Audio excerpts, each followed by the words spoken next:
Collector है उनसे हमारे जो सब पदाधिकारी जिला के हैं, तालुका के हैं, उनके साथ हम मिले थे। जो किसानों को आज अड़चने आ रही है, जहाँ पे जो पंचनामा होता है, जो सर्वे है जिस तरीके से हो रहा है, उसमें जो अड़चनी है वो बताने के लिए हम कलेक्टर साहब को मिले थे। उसी के साथ राज्य सरकार जिस तरीके से किसानों के विरोध में आज काम कर रही है और किसानों की हित के जो मुद्दे हैं वो मुद्दे सरकार तक कलेक्टर साहब को हमने विनती की कि वो पहुंचाए। अगर वो नहीं पहुंचाएंगे तो आगे आने वाले कल में किसानों को लेके बहुत बड़ा आंदोलन हम यहाँ पे जो मराठवाड़ा है उस एरिया में 100% वो आंदोलन हम खड़ा करेंगे। इतने लंबे समय से किसानों का नुकसान हुआ है, लेकिन सारी जगह पर पंचनामे नहीं हुए। आपने बहुत स्लो काम चल रहा है सरकार के माध्यम से भी। अगर आप देखो इलेक्शन के पहले उन्होंने अलग जीआर निकाला था जिसमें किसानों को थोड़ी अच्छी मदद वहाँ पे दी जाती थी, लेकिन जैसे ही इलेक्शन हो गया उनकी सत्ता आ गई तो उन्होंने वो जीआर बदल दिया। जो इंश्योरेंस होता है, जो बीमा होता है, उसमें भी जो 4 प्रमुख ट्रिगर थे उसके माध्यम से बहुत बड़ा पैसा किसानों को वहाँ पे मिलता था। वो ट्रिगर टोटली सरकार ने वहाँ पे निकाले थे।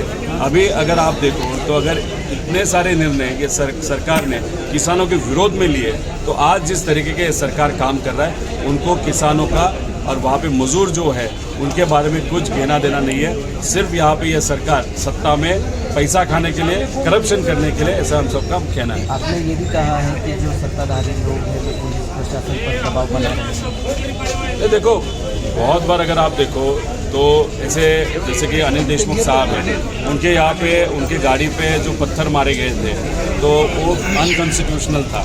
अभी लोगों ने पत्थर मारे, कांच फूटी थी, उनको लगी भी थी।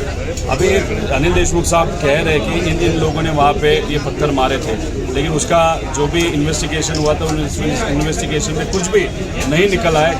उसका कारण है कि पुलिस प्रशासन पे सरकार में जो नेता है उनका बहुत बड़ा प्रेशर है।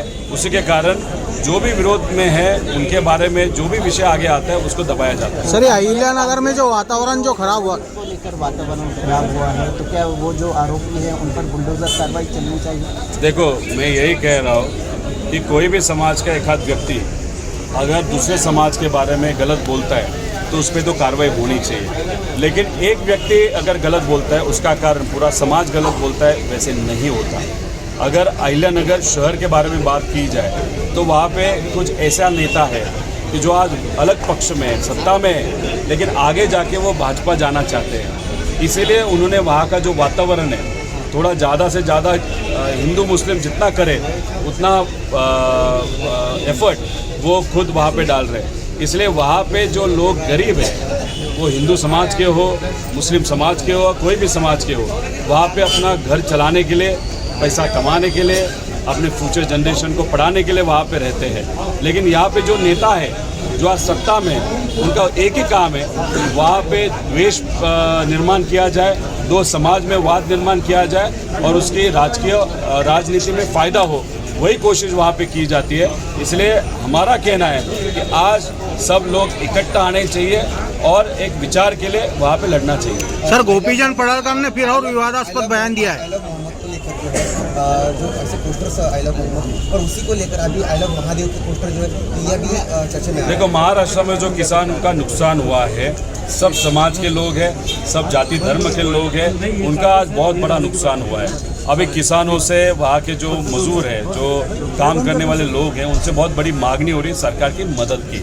अभी सरकार वो मदद नहीं करना चाहते, इसलिए मीडिया को डिस्ट्रैक्ट करने के लिए I love Mohammed, I love Mahadev ऐसे पोस्टर्स उन्हीं के लोगों के माध्यम से वहाँ पे लगाए जाते हैं। एक वाद निर्माण करने की कोशिश वहाँ पे की जा रही है। मराठी मीडिया और आप जैसे मीडिया के लोग अच्छा काम यहाँ पे कर रहे हैं, क्योंकि लोगों के विषय आप आगे लेके जा रहे हो, लेकिन आपका ध्यान डिस्ट्रैक्ट करने के लिए जानबूझ के बीजेपी के या जो सत्ता में लोग हैं वहाँ के जो कार्यकर्ते इस तरीके की चीज़ें वो कर रहे हैं, ऐसे हम सबका कहना है। ऐसा लगता है कि सरकार को निर्णय करने की इसमें प्रयत्न है। सरकार को सिर्फ ध्यान जो है लोगों का वो अलग जगह पे लेके जाने का है, इसीलिए वो वहाँ पे प्रयास कर रहे हैं। एक आध व्यक्ति अगर एक आध पोस्टर डालते हैं और दूसरी व्यक्ति उस मीडिया सोशल मीडिया वॉर किया जाता है और वहाँ पे भाजपा के जो नेता है उस वॉर में या उस चर्चा में अगर इन्वॉल्व हो जाते हैं तो उसका एक ही कारण होता है कि जानबूझ के जो सत्ता में लोग हैं वो चाहते हैं यहाँ पे हिंदू मुस्लिम हो,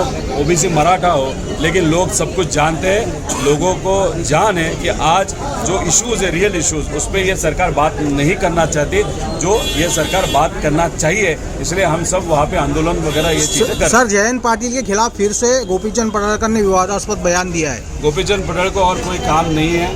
वहाँ पे देवेंद्र फडणवीस साहब ने जानबूझ के बहुजन समाज के जो नेता है, जिसमें खुद पडळकर आते हैं, राणे भाऊ आते हैं, उनको वहाँ पे इस्तेमाल किया जाता है। देवेंद्र फडणवीस साहब खुद वहाँ पे स्वच्छ रहते हैं, क्लीन रहते हैं, लेकिन ये जो बहुजन समाज के नेता को आगे करते हुए उनके माध्यम से बहुत नीचे लेवल तक जाके वहाँ पे भाषण किया जाता है, उनका इस्तेमाल किया जाता है। देवेंद्र फडणवीस साहब को मैं विनती करता हूँ, एक तो आपने स्टेटमेंट ऐसे दिया था कि मैंने समझ दी पडळकर आमदार को, लेकिन वो आपका सुन नहीं रहे, तो ओपनली आप मीडिया के सामने कहे कि पडळकर मेरी सुनता नहीं, या दूसरी बात आप कह लो कि मैं ही इन सब के पीछे हूँ, मेरी ही ताकत इन सब के पीछे है, इसीलिए ये लो लेवल पे जाके बात कर सकते हैं।